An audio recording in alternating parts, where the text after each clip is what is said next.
Hello everyone, my name is Seema and welcome to this video.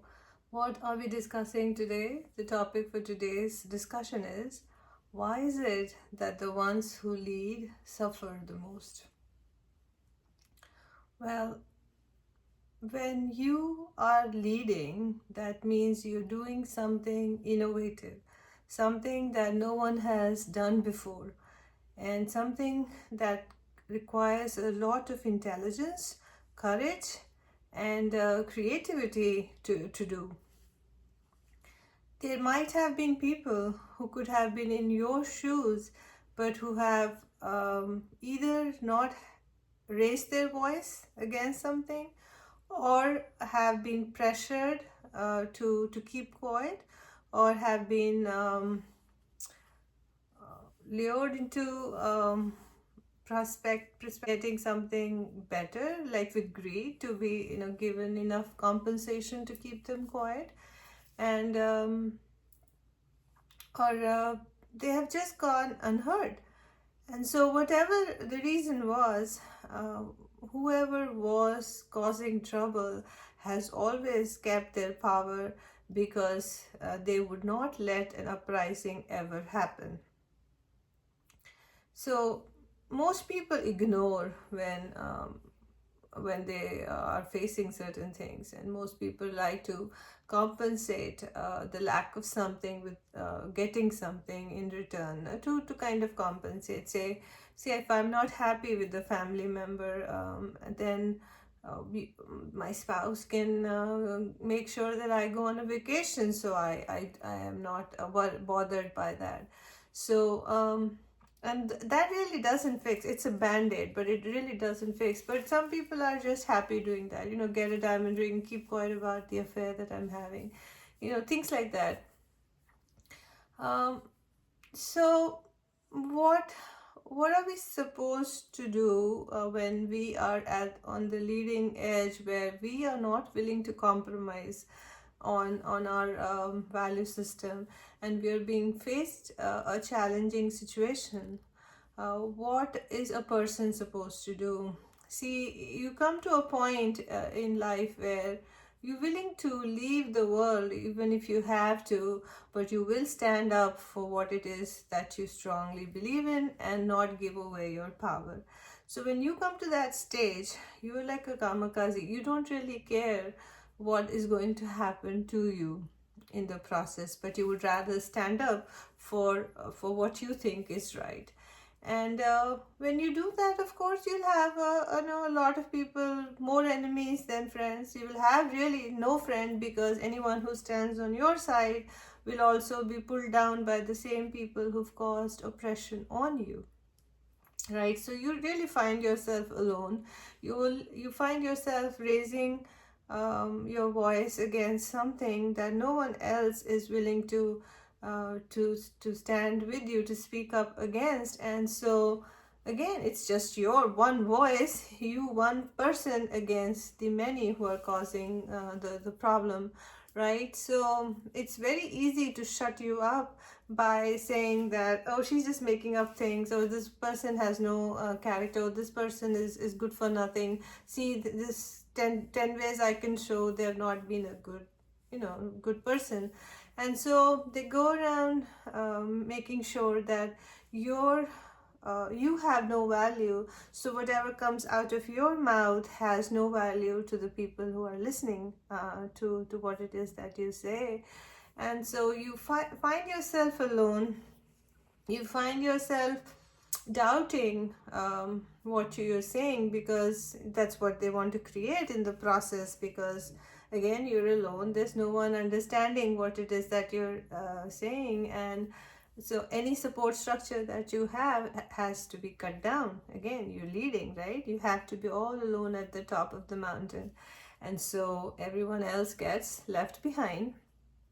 You have to live with the humiliation ritual, where you will be the black sheep, the bad one, who has caused so much disruption for these so-called very loving, nice people, who they are not. There's just a pretense that they're doing, otherwise there wouldn't be a conflict in the first place. um, and then through that, some people, if you take things personally, it can impact your health, your physical, emotional, and mental health. And a lot of people don't come out of it, and some survive, and which surprises the oppressors, because the idea was to ensure that you're eliminated, and once you're eliminated, whatever it is you're saying has no meaning, and so they can continue doing whatever it is that they want to do. And if they are unable to take you out, their pressure tactics get stronger and stronger and stronger and stronger, where you have to face the hardship over and over and over again. And no matter what it is that you do, they're always one step ahead of you, causing trouble for you at all costs. But so they steal your happiness away, your peace away, your health away, your well-being away, because you're standing up for something that no one else has dared to stand up for. And still pretend to be good people. The oppressors will still pretend to be very spiritual, very very nice. They still have a social life, they still have friends around them, they still have money, they still have everything. You, on the other hand, have been all your opportunities have been taken away from you. Everything that was dear to you has been taken away. While they appreciate other people doing something similar that you do, you have always been looked down upon. Whenever it is your worst time, they come back to attack you at that time, so it hurts even more. And so the process goes on for a very long time to the leaders. But in the end, I think the leaders, being who they are, they're coming from a desire for change, a desire for something that's wrong in their immediate circle, that they stand up to certain things, and they wish that everybody else eventually sees what they are trying to see. And sooner than later, the truth does come out. Sooner or later, if they are around, they will find other people supporting them. They will find the encouragement that they were looking for before, and they will be applauded for doing, playing with their own life to ensure that justice prevails despite everything. And it has to come to a point where they are the way showers and the change leaders, and they cause a lot of good in society at the end. And if everybody does that, sooner again than later, the world would be such a beautiful place for us to live in, for our children to grow in. And that is how God made this world.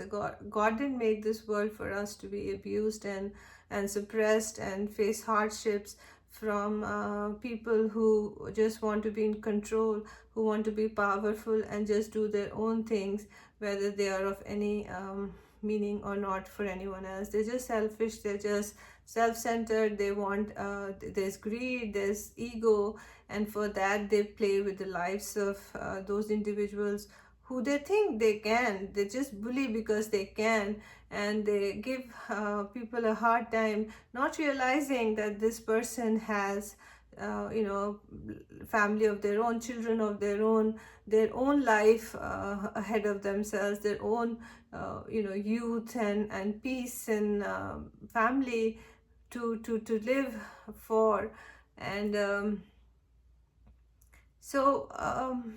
change leaders are finally accepted, but for the great that they do in this world.